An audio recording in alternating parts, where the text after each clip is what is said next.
have a civil unit from the SO calling out 1199. Control Cat 7, put me en route to Civil Coast. All units are getting reports of 2 subjects down, 2 subjects down. Attention all units on the green radio. South SAC has an 1199 in progress. Officer down, shots have been fired. No further information at this time. When we have further, I will update you. Do I have H20 on the green radio?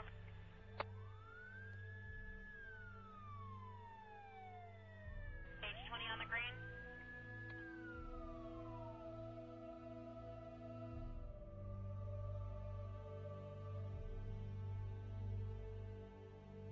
Mr. Speaker and members, today I rise to ask you to support AB 144, a bill that seeks to close a loophole in California law that allows citizens in Main Street settings to walk into Starbucks, to order a cup of coffee, to go into a movie theater carrying an unloaded weapon on their openly exposed, with the bullets or the clip right next to it on their belt. Sure. My name is Bryce Stevenson. I'm a gun owner, hunter, and police academy graduate and prospective police officer. I know that AB 144 was a law that was introduced and passed that prohibits the open carry of an unloaded handgun. 1527 prohibits the open carry of any long guns, shotguns or rifles. I know that that one was introduced and is still going through the process of being passed. Speaker, ladies and gentlemen of the Assembly, a loophole? Nay, not a loophole, a constitutional right. Such a de minimis argument that this is a loophole. I mean, I don't see any harm with it. Growing up, we all had rifles on our gun racks in our trucks, you know. It wasn't a big deal. To me, it's about disarming. It's not about protecting us. You know, so that's the way I see it anyway. I could be call me paranoid or whatever, but that's what it seems like to me. So. I can see where they're coming from, and I kind of support a little bit of what they're doing, but it's to them it's really black and white. It's either you have everything or you have nothing. There's no middle ground. So where you have, you know, lawmakers trying to pass laws that are kind of a compromise, they see it as, oh, they're taking away all of our rights. So I don't agree with that, but I do support the fact that they are, you know, aware of their constitutional rights. I know they're slowly trying to disarm the American people. That's obvious. I think that I think California's crazy. I think that statistics even prove that gun laws don't make places safer.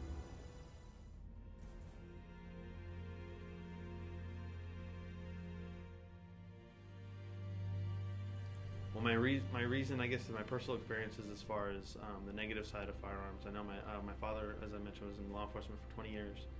During that time, he was involved in 2 shootings. His second shooting was years later. They had a call. There was an individual outside of a liquor, like a little liquor store, who had stepped inside, said that someone was shooting at him, and asked if police can come on scene. Well, on the other side of the business is where my father approached from.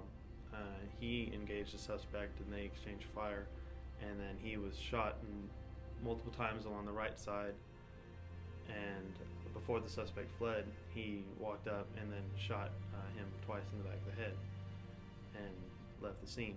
But that's really probably one of the strongest, or the strongest reason as to why I'm always cautious around firearms and who has them. Well, my name is Kathy. My husband was Howard Stevenson. He was killed in the line of duty on January 9th, 2005. That night changed my life and my kid's life forever. Howard was extremely helpful in that he trained constantly to make sure that he could come home. As far as what this kid took away from our family, words can't even barely express that, but I remember my children with smiles that I'll never see again. My name is Anthony Silva, and I currently possess a concealed weapons permit. In my opinion, there's no need to be walking around with a gun on your hip. This isn't the old Western days. people who take it to the extreme, the right to bear arms, it's just not needed. There's no reason to be walking around town with a weapon. I just feel that that most people in society nowadays, if you're sitting at a restaurant somewhere with your family and your friends, and somebody walks in through the door and they have a pistol on their hip, you know, regardless if it's loaded or not, they can't tell that it's loaded. So I think that their sense of security will most likely get breached. I know that mine would. I strongly support this bill, and I think that's important is to remind ourselves that this is a public safety for both the carrier of the weapon. If the carrier, we have seen too many incidents where law enforcement has inadvertently shot a person who they suspected to be at risk to the officer, and so the person who is carrying is at risk. Other people are at risk because they could react or be volatile in that circumstance, and then of course our own law enforcement is then put at risk.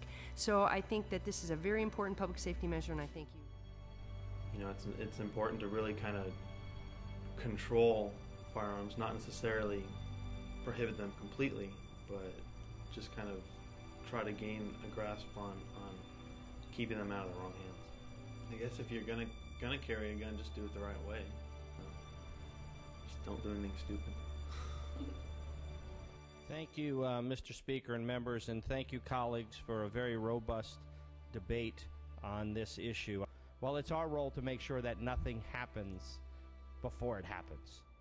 Because if we don't pass this bill and 6 months from now or a year from now we have some officer or some innocent family hurt unnecessarily, we're all going to sit here and say we should have passed it when we had the opportunity. And finally, the family has just as much right under the Constitution as anyone else. Let them go to the movies. Let them go out with their kids to a park or to the mall or to the supermarket and be safe, and let the professionals handle their duties. I respectfully ask for an aye vote, and thank you for the opportunity to present this.